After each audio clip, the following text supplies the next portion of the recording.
राजस्थान के सीएम अशोक गहलोत आज करीब 6 दिन बाद दिल्ली से जयपुर लौटे। पहले लगातार ईडी की राहुल गांधी से पूछताछ और कांग्रेस के विरोध प्रदर्शन में हिस्सा लेने के बाद आज जयपुर लौटे गहलोत ने कहा, आखिर उन्होंने जब राहुल गांधी के मूवमेंट में हिस्सा लिया तो उसका बदला उनके भाई से क्यों लिया जा रहा है। आपको बता दें कि आज सीबीआई ने गहलोत के भाई के घर पर रेड कार्रवाई की। गहलोत ने कहा कि जिस तरह से केंद्र सरकार और भाजपा जो भी कुछ कर रही है वो ठीक नहीं। गहलोत ने कहा कि वो तो खुद सीबीआई अधिकारियों से मिलना चाहते थे ताकि ये बताया जा सके कि आखिर पब्लिक में अब उनकी इमेज कैसी है। केंद्र की अग्निपथ योजना को लेकर गहलोत ने कहा कि युवा विरोध प्रदर्शन करें लेकिन हिंसा का रास्ता ना अपनाएं। गहलोत ने कहा कि आने वाले वक्त में भाजपा को इसका खामियाजा उठाना पड़ेगा। दरअसल दिल्ली से जयपुर लौटे गहलोत आज कई मुद्दों पर खुलकर बोले। भाई मैंने तो टाइम मांगा था उल्टा सीबीआई डायरेक्टर साहब से, ईडी डायरेक्टर साहब से और इनकम टैक्स के चेयरमैन साहब से। 13 को टाइम मांगा, 15 को मुकदमा दर्ज हो गया और 17 को रेड हो गई। तो मेरे को तो पता नहीं ये क्या अप्रोच है, ये समझ के परे देखो। और इस प्रकार के जो पहले क्राइसिस आया था हमारे ऊपर पॉलिटिकल, तब भी उनके यहाँ पर ईडी की रेड हुई थी जोधपुर के अंदर। 40-45 साल से ब्रदर अपने काम करते हैं और मैं अपना काम करता हूँ। हमारे परिवार में कभी सिस्टम कभी रहा ही नहीं और मैं इतना अपना आपको इन्वॉल्व रखा राजनीति के अंदर कि घर में भी शादी ब्याह होते तो मैं वर्कर की तरह जाता हूँ। अब मैं अगर दिल्ली में एक्टिव हूँ या मैं राहुल गांधी जी के इस मोमेंट में मैंने भाग लिया तो उसका बदला भाई से क्यों लिया जाता है। क्राइसिस सरकार पे आया था यहाँ पर जयपुर में, तब ईडी की रेड वहाँ हो गई, जबकि उनको कोई संबंध ही नहीं है राजनीति से। उनके परिवार में कोई भी परिवार के सदस्य राजनीति में है ही नहीं।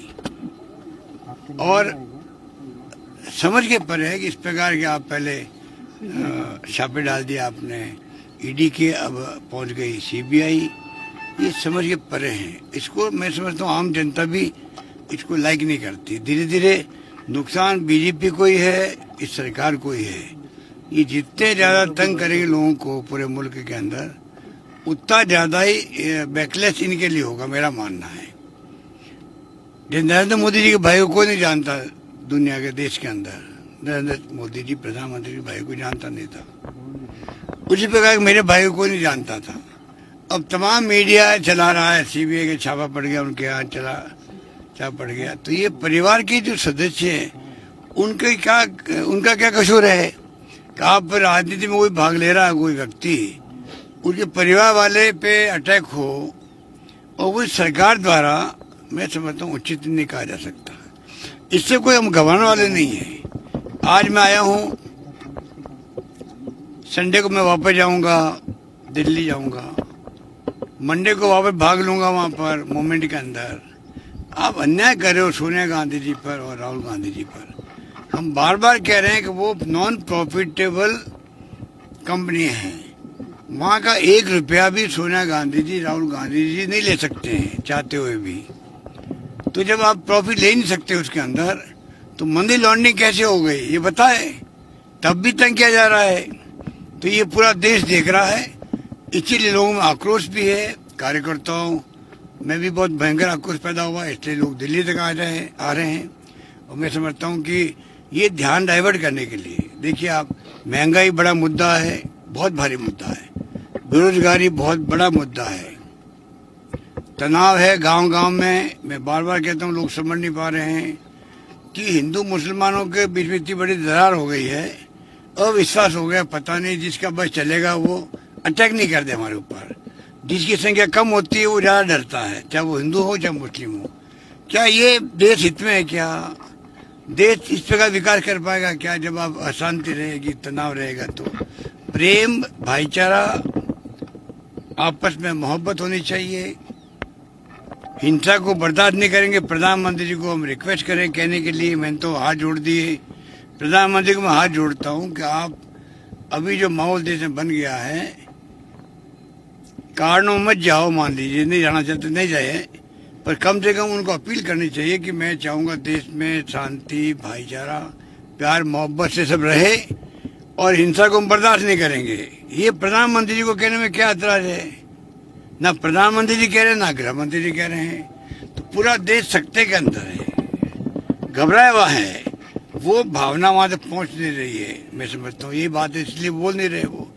एक दिन उनको ये अपील करनी पड़ेगी देश हित के अंदर। इन हालातों में आप देखिए, ध्यान डाइवर्ट करने के लिए कभी राहुल गांधी जी को ईडी ने अचानक बुला लिया। 8 साल पहले का केस है, अब क्यों बुलाया गया?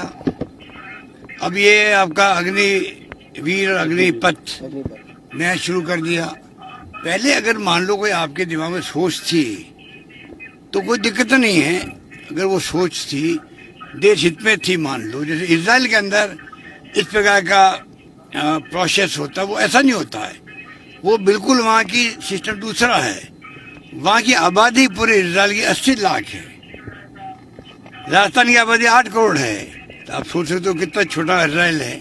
वहाँ पर अगर इस प्रकार से वहाँ सरकारी कर्मचारी, अधिकारी, स्टूडेंट, यूथ सबके लिए स्कीम है। ये अलग तरह का वहाँ पर वो ट्रेनिंग दी जाती है। अगर आपको इजराइल की तरह बात आपके दिमाग में आई तो देशवासियों को, युवाओं को विश्वास में लेना चाहिए था आपको। अचानक आपने जो लोग इंतजार कर रहे थे, लाखों लोग नौकरी का, उसकी बजाय आपने थोप दिया उनके ऊपर अग्निपथ और अग्निवीर। अब मुझे तो चिंता लगी हुई कहीं ये आरएसएस के नौजवान जो है उनको, बीजेपी के नौजवानों को भर्ती करके 4 साल की ट्रेनिंग दिला के उनको कहाँ भेजेंगे? वहाँ इजराइल में इसकी मनी हुई पूरी उनकी। वहाँ नौकरियों की कमी नहीं है, वहाँ पावर की, मैन पावर की कमी है। हमारे यहाँ मैन पावर की कमी नहीं है, नौकरियों की कमी है। उल्टा मामला है हमारे देश के अंदर। तो आप इजराइल से कंपेयर नहीं कर सकते हो। हमारे नौकरी है ही नहीं और लोग बेरोजगार बहुत ज़्यादा है, वहाँ उल्टा मामला है। नौकरी हैं पर व्यक्ति नहीं मिल रहा, वहाँ पर आदमी नहीं मिल पा रहा है। इसलिए उन्होंने एक सिस्टम बना रखा है। यहाँ जो ये ध्यान डाइवर्ट करने के लिए महंगाई, बेरोजगारी, टेंशन, हमारे को ब्लेम नहीं आए, इसलिए आपने सगुब छोड़ दिए नए और उसी में पूरा देश जो है, पूरा मीडिया उसमें लग गया है। तो ये तमाम बातें हमारे सामने हैं और मैं इतना ही कहना चाहूँगा कि ये जो हरकतें हो रही इनकी, ये इनके लिए भारी पड़ेगी। मैं कह सकता हूँ।